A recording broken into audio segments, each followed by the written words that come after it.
Mungkin kalau Ibas itu cerdas, dia menitipkan opini ini kepada orang lain, jangan dialah. Karena akan menjadi tertawaan, karena seorang Ibas ini pada saat mengomentari tentang kemangkrakan pembangunan itu mempunyai public trust yang sangat rendah, karena ayahanda mempunyai rekam jejak memangkrakan proyek nasional yang raksasa, yaitu Wisma Atlet Hambalang. Karena saya punya keyakinan kuat bahwa kereta cepat ini memang benar ada dan tidak mungkin mangkrak. Saya hakul yakin sebelum Presiden Jokowi turun jabatan tahun 2024, kereta cepat ini pasti sudah beroperasi.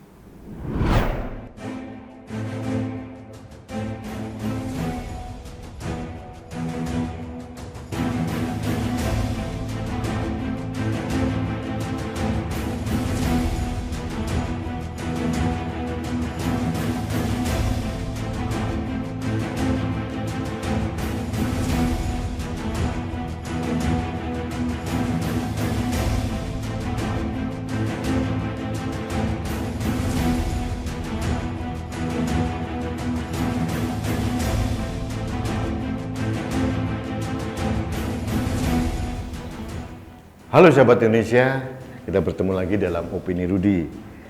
Sahabat Indonesia, opini saya ini agak prihatin terkait dengan pembangunan kereta cepat Bandung-Jakarta. Harus kita akui pembangunan kereta cepat ini adalah terobosan yang luar biasa dari Presiden Jokowi. Apalagi waktu itu kita diberikan suatu informasi bahwa kereta cepat ini tidak menggunakan dana APBN. Waktu berlalu setelah 5 tahun, kereta cepat ini belum juga selesai. Kalau kita berjalan melalui tol Jakarta Cikampek atau tol ke arah Bandung, kita akan melihat pembangunan kereta cepat Bandung-Jakarta. Memang belum selesai. Mungkin masih 60-70% mungkin gitu ya. Tapi menurut saya memang terlambat dari jadwalnya. Sahabat Indonesia, dari mula pembangunan kereta cepat ini memang sedikit kontroversial. Apakah dianggap perlu atau tidak? Karena akses Jakarta-Bandung sekarang ini banyak pilihan. Menggunakan tol sudah cukup cepat gitu ya. Apalagi ada tol layang Jakarta Cikampek, luar biasa, sangat membantu mengurai kemacetan di jalan tol.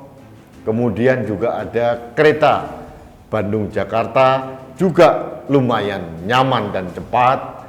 Ada juga travel-travel yang lain.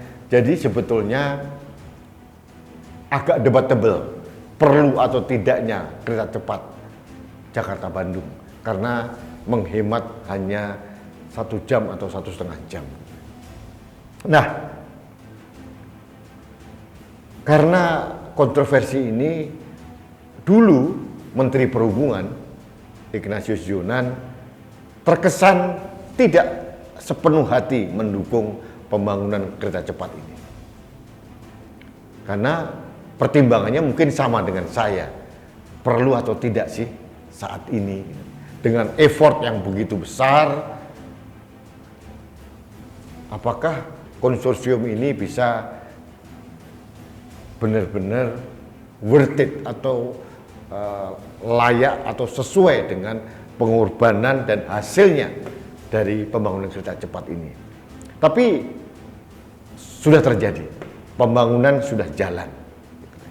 Saya akhirnya bersetuju bahwa kereta cepat ini memang harus dirampungkan karena sudah terlanjur. Stasiunnya di daerah Halim itu kalau nggak salah adalah tanah dari TNI Angkatan Udara waktu itu. Saya tidak tahu kenapa dibangun di sana stasiun pusat dari kereta cepat gitu. Kemudian dulu diharapkan kereta cepat ini juga akan membuat ekonomi di daerah Walini dan Bandung Barat meningkat. Jujur saya tidak yakin. Nah, sekarang ini kereta cepat menurut penuturan dari juru bicara Kementerian BUMN rupanya kehabisan nafas. Para kontraktor atau anggota konsorsium termasuk KAI, Jasa Marga, kemudian ada BUMN Karya, kehabisan amunisi atau cash flow-nya bleeding atau berdarah. Sehingga akhirnya Presiden membuat keputusan untuk menginjeksi pembangunan ini melalui dana APBN. Nah, ini yang menjadi soal. Karena ini bisa memicu perdebatan publik dan ini bisa menjadi amunisi untuk menyerang Presiden. Saya berharap pemerintah dalam hal ini memberikan pemahaman atau informasi yang lebih clear dan detail kepada publik agar tidak digoreng. Sekarang pun sudah banyak yang menggoreng. Seperti mantan politisi Partai Demokrat, Raden Mas Roy Suryo yang mengatakan kecebong katanya, kereta cepat bohong-bohongan. Agak kurang ajar juga Roy Suryo ini. Yang jelas ini bukan bohong-bohongan. Ada barangnya dan sedang berproses untuk menjadi nyata. Kemudian ada lagi politisi dari Partai Demokrat, kebetulan ketua fraksi Partai Demokrat, Ibas Yudhoyono, yang minta diaudit pembangunan kereta cepat Bandung-Jakarta.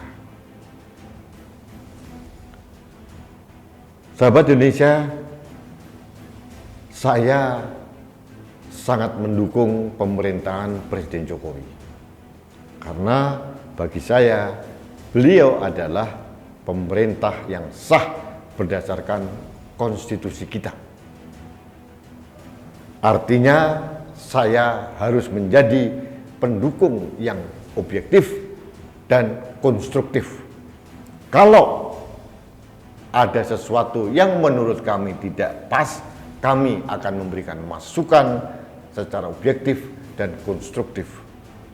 Nah, terkait dengan kereta cepat Bandung-Jakarta ini, saya memberikan saran kepada pemerintah untuk hati-hati memanfaatkan dana APBN dalam pembangunan kereta cepat.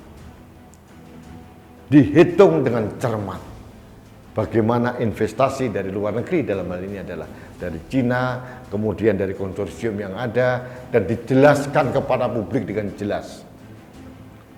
Ada pertanyaan dari publik, nah kenapa pakai dana APBN? Kan ada investor dari Cina dan perlu diaudit pembangunannya selama ini. Kenapa kok terlalu lama atau lambat atau mundur sampai sekian tahun? Nah, pertanyaan-pertanyaan ini wajar muncul di permukaan. Untuk itu saya mohon kepada pemerintah, siapapun lah, juru bicara negara, untuk menjelaskan lebih detail, bukan sekedar membuat keputusan langsung dari Presiden.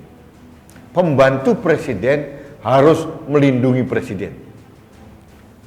Saya punya positive thinking kepada Presiden bahwa Presiden ingin menyelamatkan agar proyek kereta cepat Bandung-Jakarta ini tidak mangkrak seperti Wisma Atlet di Hambalang yang tidak diteruskan atau menjadi bancaan pada saat pemerintahan Susilo Bambang Yudhoyono.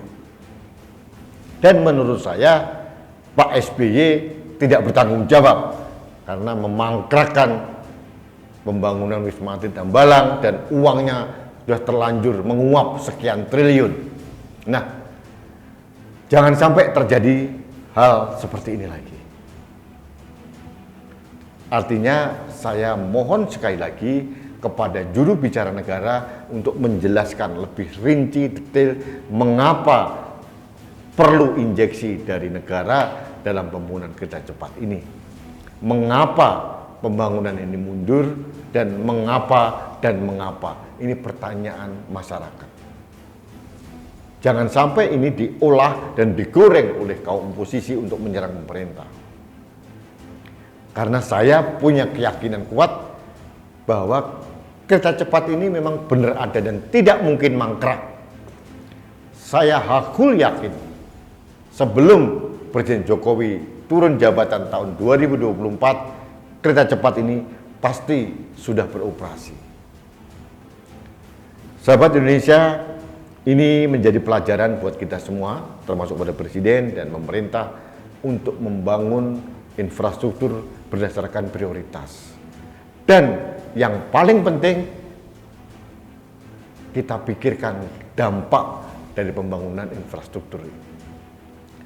Pembangunan kereta cepat Bandung-Jakarta pasti akan menggoyahkan atau mempengaruhi bisnis KAI di operasional kereta reguler Bandung-Jakarta selama ini, dan akan mengganggu bisnis dari travel yang selama ini melayani Bandung-Jakarta. Pasti ada dampaknya. Sebagai contoh saja, saya beberapa hari yang lalu perjalanan dari Cirebon, Indramayu ke Cikampek melalui jalur Pantura, jalur biasa. Saya mencari restoran makan saja susahnya minta ampun. Karena apa? Yang ada gedung-gedung besar, kuburan restoran-restoran zaman dulu. Dan ini sangat berdampak pada ekonomi. Tukang tambal ban kehilangan kerjaan, kemudian tukang penjualan makanan-makanan daerah juga berdampak, kemudian restoran besar. Ini adalah dampak pembangunan jalan tol Cikampek sampai ke Semarang, sampai ke Surabaya. Tapi ini keniscayaan dalam pembangunan. Maksud saya adalah setiap pembangunan hendaknya diperhitungkan dampaknya dan diselesaikan secara integratif. Jangan sampai di satu sisi pembangunan luar biasa bagus, tapi dampaknya ini, collateral damage-nya ini tidak diatasi dengan baik. Ini saran saya kepada pemerintah. Karena ini menyangkut hajat hidup masyarakat luas. Sahabat Indonesia, sekali lagi saya tidak akan menyerang siapapun yang menggugat kereta cepat ini, termasuk IBAS. Tapi saya juga ingin mengkritisi kepada IBAS. Secara objektif apa yang dia sarankan bagus, tapi manakala disampaikan oleh anak seorang Susilo Bambang Yudhoyono juga aneh. Karena ada proyek Hambalang yang tidak jauh dari rumahnya di Cikeas, hanya sekian puluh kilometer, itu menjadi parameter bahwa di pemerintahan ayahanda Susilo Bambang Yudhoyono ada proyek raksasa yang mangkrak. Jadi mungkin kalau IBAS itu cerdas, dia menitipkan opini ini kepada orang lain, jangan dialah. Karena akan menjadi tertawaan, karena seorang IBAS ini pada saat mengomentari tentang kemangkrakan pembangunan itu mempunyai public trust yang sangat rendah. Karena ayahanda mempunyai rekam jejak memangkrakkan proyek nasional yang raksasa, yaitu Wisma Atlet Hambalang. Baiklah, demikian sahabat Indonesia, saran saya kepada pemerintah, mudah-mudahan didengar, dan saya berharap proyek kereta cepat Bandung-Jakarta segera jadi dan bisa kita nikmati, dan ini menjadi salah satu solusi transportasi publik di Jakarta dan Bandung. Mudah-mudahan ini menjadi masukan yang baik, dan kita mendukung agar ada transparansi, dan kita mengharapkan pemerintah memberikan penjelasan yang loud and clear kepada rakyat tentang pertanyaan-pertanyaan yang saya sampaikan tadi di depan. Baik sahabat Indonesia, demikian opini saya terkait dengan pembangunan kereta cepat Bandung-Jakarta. Mudah-mudahan saran saya didengar oleh pemerintah sebagai masukan konstruktif demi menjaga Indonesia.